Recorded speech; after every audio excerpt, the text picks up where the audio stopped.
Hello అండి. మా వాడి వయసు వచ్చేసి 5 ఇయర్స్ అనమాట. అయితే కరాటే క్లాస్‌కి వెళ్తానని చెప్పాడు 3 మంత్స్ బ్యాక్. నేనైతే వద్దని చెప్పాను.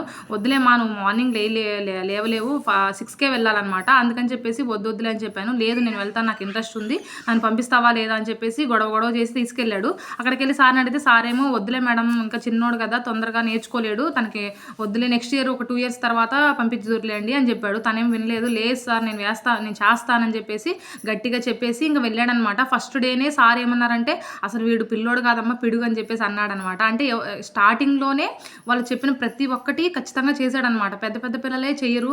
అటు ఇటు తిరుగుతూ తల తిప్పుతూ ఉంటారు. వాడు మాత్రం చాలా బాగా చేశాడు అని చెప్పాడు. నాకైతే చాలా గర్వంగా అనిపించింది. భలే నవ్వొచ్చిందనమాట. ముద్దుగా కూడా అనిపించింది.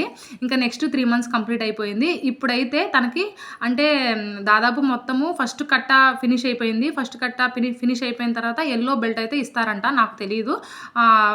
అంటే బెల్ట్ టెస్ట్ అనేది చేశారంట. అందులో పాస్ అయ్యాడంట తను. అందుకని చెప్పేసి యెల్లో బెల్ట్ అయితే ఇచ్చారు ఈరోజు. ఇంకా చాలా అంటే హ్యాపీగా అనిపించింది నాకు. ఎందుకంటే చిన్న ఏజ్ కదా అసలు చేస్తాడో చేయడో అని చెప్పేసి అనుకున్నాను. మొత్తానికి ఈరోజు సర్టిఫికేట్ తీసుకొని యెల్లో బెల్ట్ అయితే తీసుకున్నాడు. ఇంటికి వచ్చిన తర్వాత వాడి సంతోషం అంతా ఇంత కాదు, అసలు చెప్పలేనంత సంతోషపడ్డాడు.